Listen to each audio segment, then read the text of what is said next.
स्वागत है आप सभी का फिर से एक नए वीडियो में। सबसे पहले क्लियरली डिस्क्लेमर कि यहाँ पे कोई भी बाय सेल का रिकमेंडेशन नहीं है। ये वीडियो सिर्फ रिसर्च एंड एजुकेशनल पर्पज के लिए है। ये मैं आपको यहाँ पे क्लियरली बता देता हूँ। आपको खुद से रिसर्च करना चाहिए, खुद से स्टडी करना चाहिए, अपने फाइनेंशियल एडवाइजर से राय लेनी चाहिए। जो समझ में नहीं आता वहाँ पे आपको दिमाग नहीं लगाना चाहिए, वहाँ पे कुछ भी नहीं करना चाहिए जहाँ पे आपको चीज़ें समझ ना आए। ठीक है, तो ये मैं आपको यहाँ पे क्लियरली डिस्क्लेमर दे देता हूँ। तो ये आपके सामने यहाँ पे एक चार्ट है रामा स्टील ट्यूब्स इस कंपनी का। 18% का स्टॉक पे आपको तेजी देखने को मिल रहा है, 18.10% का। एंड स्टॉक का प्राइस देखोगे तो 16.38 का है। स्टॉक का प्राइस भी मतलब काफी छोटा, काफी कम आपको नजर आ रहा है। तो कुछ इस टाइप वाली ये कंपनी है जिसका स्टॉक प्राइस भी छोटा है। स्टील ट्यूब यानी कि स्टील में काम करने वाली कंपनी है। स्टील रिलेटेड जो स्टॉक्स है, कमोडिटी से रिलेटेड थोड़ा सा आता है उसमें, तो ये उसमें काम करने वाली कंपनी है। उसके इसके बिजनेस रिलेटेड भी चीजें हम यहाँ पे इस वीडियो में चेक करेंगे। तो अभी के लिए आप यहाँ पे देख सकते हो कि मतलब कल का जो क्लोजिंग है वो आपको यहाँ पे 14 रुपीज के आसपास नजर आ रहा है। कल भी स्टॉक में अच्छा खासा तेजी था, शायद अपर सर्किट था, ऐसा भी हो सकता है। तो ये आप यहाँ पे देख सकते हो 14 के बाद यहाँ पे ये 14.50 के आसपास ओपन हुआ गैप अप, और उसके बाद देख सकते हो 17.95% का तेजी अभी के लिए तो चल रहा है। 16.38 के आसपास ये स्टॉक का आपको यहाँ पे प्राइस नजर आ रहा है। उसके बाद 5 मिनट के टाइम फ्रेम से हम यहाँ पे अभी 1 डे के टाइम फ्रेम पर डायरेक्टली चले जाएंगे ताकि हम इसका लॉन्ग टर्म का यहाँ पे 1 साल का परफॉर्मेंस देख सके। तो कंप्लीट कंसोलिडेशन आपको यहाँ पे नजर आ रहा है। अभी आपके सामने टोटल पूरा 1 साल का परफॉर्मेंस आपको चार्ट का मतलब स्टॉक का नजर आ रहा है। तो ये आप यहाँ पे देख सकते हो 1 साल पहले ये स्टॉक ये लेवल के आसपास था, 6 रुपीज के आसपास था। एंड उसके बाद ओके बाय द वे शायद इसमें सर्किट वाली चीजें भी मतलब ज्यादा होती है। यहाँ पे आप देख सकते हो यहाँ पे भी कंटिन्यूसली सर्किट लगा था। उस टाइम पे भी मतलब स्टॉक ये 16 रुपीज के आसपास गया था। यहाँ पे भी देख सकते हो मतलब सर्किट लगा था। उसके बाद यहाँ पे डायरेक्टली लोअर सर्किट लगा होगा कि एक बड़ी रेड कैंडल नजर आ रही है, बड़ी कैंडल्स यहाँ पे नजर आ रही है, यानी कि अपर सर्किट यहाँ पे भी देख सकते हो लोअर सर्किट, और उसके बाद डायरेक्टली ग्रीन में अपर सर्किट, फिर यहाँ पे ग्रीन में अपर सर्किट, और उसके बाद फिर से लोअर सर्किट। तो सर्किट्स में चलने वाला ये स्टॉक है। रिटेलर्स के लिए काफी खतरनाक है क्योंकि इसमें रिटेलर्स को ट्रैप किया जाता है। रिटेलर्स हाई प्राइस पर खरीद लेते हैं और लोअर प्राइस पर बेच देते हैं। तो ये थोड़ा सा यहाँ पे इस टाइप वाला पैटर्न नजर आ रहा है। मैं ये नहीं कह रहा कि यहाँ पे मतलब ऑपरेटर्स है और मतलब बाकी सारी चीजें हो सकता है, क्योंकि चार्ट पैटर्न ही इसका ऐसा बना है। यहाँ पे सर्किट आपको क्लियरली नजर आ रहा है, ये आप यहाँ पे क्लियरली देख सकते हो। ठीक है, सर्किट में ऊपर चला जाता है, उसके बाद यहाँ पे कंटिन्यूसली बाद में स्टॉक गिरता रहता है, ये भी आपको यहाँ पे क्लियरली नजर आ रहा है। ठीक है, ये 16 रुपीज के आसपास, 16-17 रुपीज के आसपास इसका यहाँ पे रेजिस्टेंस है, ये भी आप यहाँ पे देख सकते हो। एंड अभी उसको ब्रेक करने की कोशिश कर रहा है, लेकिन क्या ये करेगा या नहीं करेगा ये तो अभी बता नहीं सकते, क्योंकि लास्ट टाइम का अगर एक्सपीरियंस देखा जाए, अगर लास्ट टाइम वाली चीजें देखी जाए तो यहाँ पे क्लियरली हर बार यहाँ पे अपर सर्किट लगने के बाद डायरेक्टली लोअर सर्किट स्टार्ट हो जाते हैं। बाय द वे 2016 में इसका प्राइस अप्रोक्सीमेटली 2 रुपीज के आसपास था, फिर से ऊपर फिर से नीचे, और अभी आप यहाँ पे देख सकते हो 16 रुपीज के हाई के ऊपर 17 रुपीज के आसपास हाई लगाया है। एंड अभी ये फिर से उस हाई की तरफ जाने की कोशिश कर रहा है। ये कुछ इस टाइप वाला चार्ट पैटर्न आपको यहाँ पे देखने को मिल रहा है। एक बार हम इस स्टॉक के नंबर्स देख लेते हैं और डेटा देख लेते हैं, रिजल्ट क्या है, कैसे आए हैं, और उनके बिजनेस रिलेटेड भी थोड़ी सी हम यहाँ पे चीजें चेक करेंगे। फिर से एक बार डिस्क्लेमर, कोई भी बाय सेल का रिकमेंडेशन नहीं है, ये वीडियो सिर्फ रिसर्च एंड एजुकेशन पर्पज के लिए है। तो यहाँ पे आप देख सकते हो 1974 में इनका स्टार्टिंग हुआ था। Rama steel tubes is one of the leading manufacturers of steel pipes and tubes, rigid PVC and GI pipes and square section products in India. ठीक है, तो ये मैन्युफैक्चर है steel pipes and tube related, ये लोग product बनाते हैं। Rigid PVC and GI pipes में भी ये लोग काम करते हैं।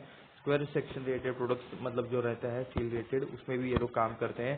स्टील रिलेटेड मैन्युफैक्चरिंग मतलब स्टील मेटल से जो प्रोडक्ट हमारे पास ज्यादातर यूज किए जाते हैं square ships and round ships वाले पाइप्स, तो उस वाले में ये काम करते हैं। ठीक है, 16.3 के आसपास का प्राइस है, 17% का तेजी देखने को मिल रहा है आज का। 2478 करोड़ का मार्केट कैप है, यानी कि स्मॉल कैप कंपनी है, ऐसा चाहे तो आप यहाँ पे कह सकते हो। तो स्मॉल कैप कंपनीज में अगर कोई बड़ा प्लेयर आता है और यहाँ पे बाय करता है तो अपर सर्किट लग जाता है, क्योंकि बड़े प्लेयर का क्वांटिटी भी ज्यादा रहता है। और अगर कोई मतलब बड़ा प्लेयर यहाँ पे सेल कर देता है तो उसका क्वांटिटी उस टाइम पे भी ज्यादा रहेगा। तो डायरेक्टली यहाँ पे लोअर सर्किट लग जाता है। तो ऐसे चीज़ों में यहाँ पे रिटेलर ज़्यादा ट्रैप होते हैं, क्योंकि लोअर सर्किट पर माल बेच नहीं सकते, अपर सर्किट पर खरीद नहीं सकते। तो ये इसका ध्यान हमेशा रिटेलर को रखना चाहिए। ये एक बड़ी रिस्क रहती है, क्योंकि लोअर सर्किट अगर कंटिन्यूसली लगता गया तो आप कुछ नहीं कर पाओगे। आपके आंखों के सामने डेली आपका पैसा मतलब खत्म होते हुए देखोगे, ठीक है। तो ये मैं आपको एक मतलब रिस्की चीज़ है रहती है, हर एक स्मॉल कैप स्टॉक में रहती है। ये मैं आपको यहाँ पे क्लियरली दिखा रहा हूँ, बता रहा हूँ, ठीक है। 16 के आसपास का प्राइस है, एक साल के अंदर का है 16.8 के आसपास का है, एक साल के अंदर का लो 9.90 का है। एक का फेस वैल्यू है, आरओई देख सकते हो 10.4%, आरओसी 12.7%, स्टॉक का पी 87.1 के आसपास चल रहा है, बुक वैल्यू 2.21 के आसपास देखने को मिल रहा है। स्टॉक का पी के मतलब स्टॉक का जो पी है इसे हम दो जगह पर कंपेयर करेंगे। एक तो इसी कंपनी के ओल्ड परफॉर्मेंस के साथ, और उसके अलावा इसी सेक्टर में जो काम करने वाली अदर कंपनीज हैं उनके पी के साथ हम इससे कंपैरिजन करेंगे। पी रेशियो पर हम यहाँ पे थोड़ा चेक कर लेते हैं। लास्ट के 5 सालों का आप यहाँ पे देख सकते हो।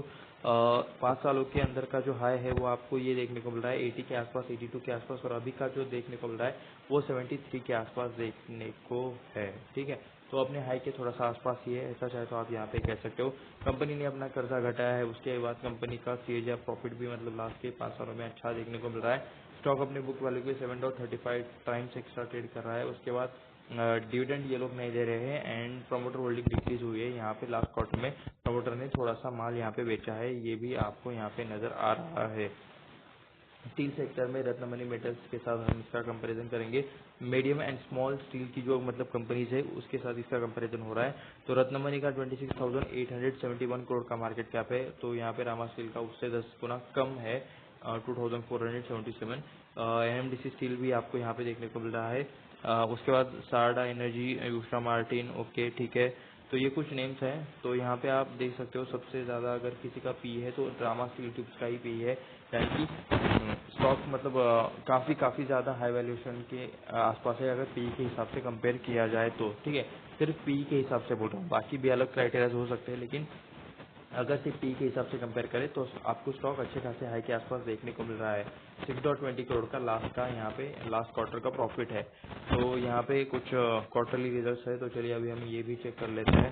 जून 21 में 138 करोड़ का सेल हुआ था, जो बाद में 192 करोड़ हो गया, 184, ओके, 240, 300, 350, 399, 312, फिर से थोड़ा सा कम होते हुए और अभी 216 के आसपास। तो यहाँ पे 22 में यहाँ पे अच्छा खासा इनका सेल हो रहा था, बाद में 23 में फिर से मतलब यहाँ पे डिक्रीज होता हुआ सेल आपको नजर आ रहा है। ऑपरेटिंग प्रॉफिट मार्जिन देख लेते हैं, 5.26%, 6%, यानी कि इनका प्रॉफिट कितना आता है। अगर ये लोग जो कुछ रेवेन्यू करते हैं उसमें से अभी 5.27% इनका ऑपरेटिंग प्रॉफिट आता है, ये भी आप यहाँ पे देख सकते हो। कंपनी के ऊपर इंटरेस्ट एंड डिप्रिसिएशन में ही पैसा जाता है, यानी कि कंपनी के ऊपर थोड़ा बहुत लोन है, ऐसा भी आप यहाँ से समझ सकते हो। नेट प्रॉफिट देख लेते हैं, 7.10 करोड़ का नेट प्रॉफिट था जून 21 में। उसके बाद ये 5 करोड़, उसके बाद 4 करोड़, उसके बाद 7.80 करोड़, 11.67 करोड़ बीच में मतलब मार्च 23 में ज्यादा आया था यहाँ पे प्रॉफिट। उसके बाद 8.92 करोड़, 7.65 एंड अभी 6.20। तो अभी थोड़ा सा मतलब कह सकते हो कि मतलब प्रॉफिट थोड़ा सा कम हो रहा है लास्ट ईयर के कंपैरिजन में, क्वार्टर्स के कंपैरिजन में, ठीक है। तो यहाँ पे ईयरली डेटा देख सकते हो, 192 करोड़ का 2015 में सेल हुआ था, वो 260 हो गया, 500 हो गया, उसके बाद 700 हो गया, उसके बाद यहाँ पे 1047 चल रहा है। ईयरली डेटा थोड़ा सा अच्छा है, ऐसा चाहे तो आप यहाँ पे कह सकते हो। सेल्स से यहाँ पे एक्सपेंसेस माइनस कर लेते हैं, 59 करोड़ का यहाँ पे ऑपरेटिंग प्रॉफिट है, 1047 करोड़ का इन्होंने बिजनेस किया और उसमें से सिर्फ 59 करोड़ का प्रॉफिट, 6% का आपको यहाँ पे प्रॉफिट ऑपरेटिंग प्रॉफिट मार्जिन नजर आ रहा है। तो उसके बाद डायरेक्ट भी हम यहाँ पे मेन प्रॉफिट चेक कर लेते हैं, 1 करोड़, 6 करोड़, 9 करोड़, उसके बाद 8 करोड़, 0 करोड़ हो गया 2020 में। तो कोविड वाला साल था, ऐसा चाहे तो बोल सकते हैं, ठीक है। 12 करोड़, 27, 27, 30, ठीक है। तो उस हिसाब से तो मतलब यहाँ पे प्रॉफिट तो इंक्रीज हो रहा है, तो ये भी आप यहाँ पे देख सकते हो। तो ईयरली डेटा थोड़ा सा अच्छा है क्वार्टरली से, ऐसा मुझे लगता है। आपको क्या लगता है नीचे कमेंट करके जरूर बता देना, ठीक है। बोरिंग्स में देख सकते हो, लॉन्ग टर्म बोरिंग यहाँ पे 27 करोड़ का यहाँ पे कर्जा है लॉन्ग टर्म का, और शॉर्ट टर्म का 117 करोड़ का है, 117 करोड़ का। और प्रॉफिट कंपनी कितना कर रही है, 30 करोड़ के आसपास का कंपनी का प्रॉफिट है। तो लॉन्ग टर्म बोरिंग के हिसाब से मतलब जितना कर्जा है लॉन्ग टर्म बोरिंग का उतना प्रॉफिट उसके आसपास प्रॉफिट हो रहा है।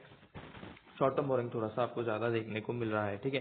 18 करोड़ का रिजर्व था पहले, वो अभी 181 करोड़ हो चुका है। उसके बाद चलिए थोड़ा सा और नीचे चलते हैं। यहाँ पे हमें शेयर होल्डिंग पैटर्न देखना है। 56% प्रमोटर्स के पास है, FIDS बिल्कुल भी नहीं है, यहाँ पे 000 है। तो ये आप यहाँ पे देख सकते हो।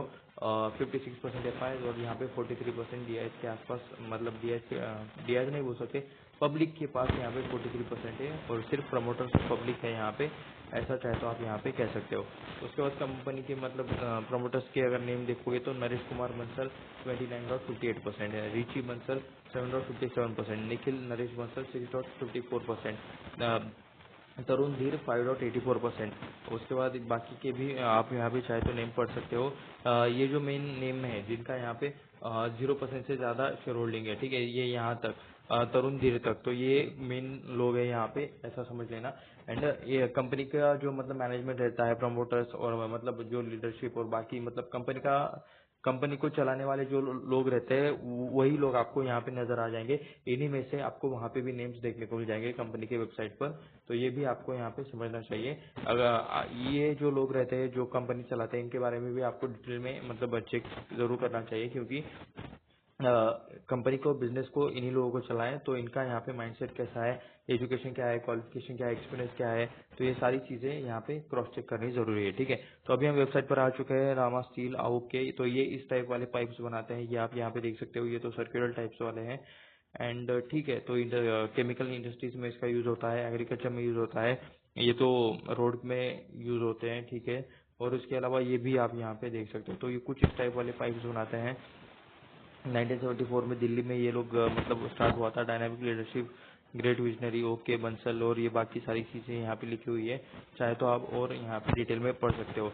ओके, तो इनके स्टील के पाइप्स यहाँ पे रिन्यूएबल एनर्जी मतलब विंड मिल्स, विंड जो टर्बाइंस होते हैं उसमें यूज होते हैं, ये टॉवर्स में यूज होता है। उसके बाद ये शायद किसी कारखाने का यहाँ पे है।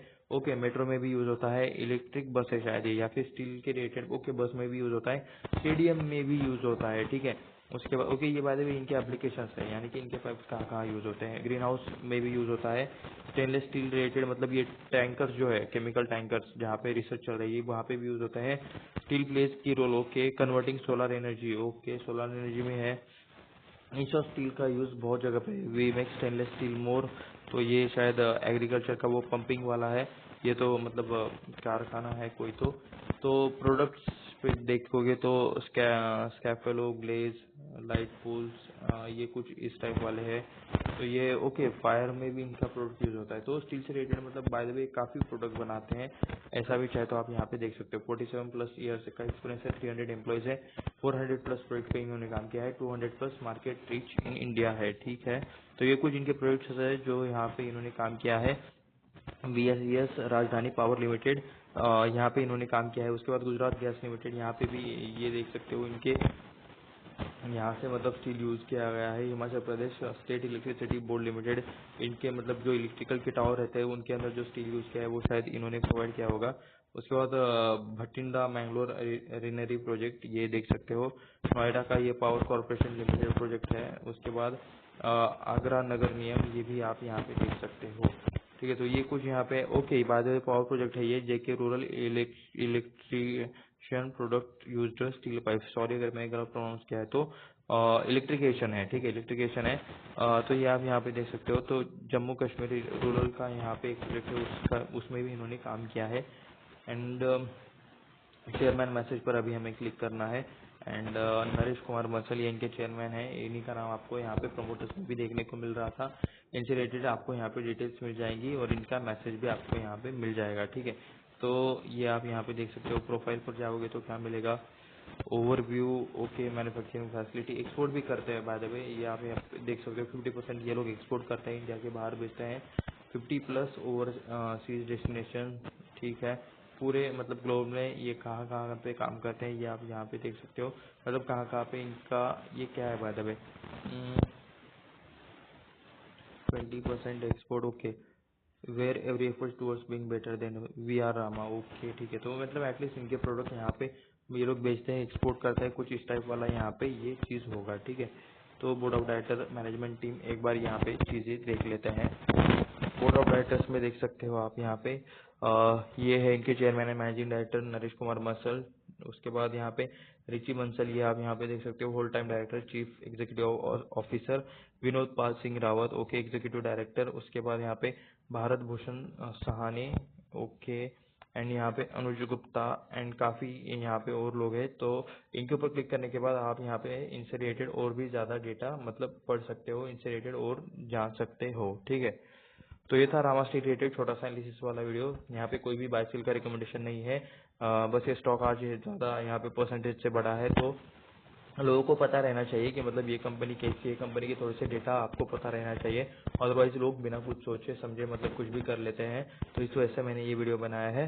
एंड ऐसे ही और वीडियोस देखने के लिए चैनल को सब्सक्राइब करें, वीडियो को लाइक करें, अपने दोस्तों के साथ शेयर करें। मिलते हैं नेक्स्ट वीडियो में, धन्यवाद।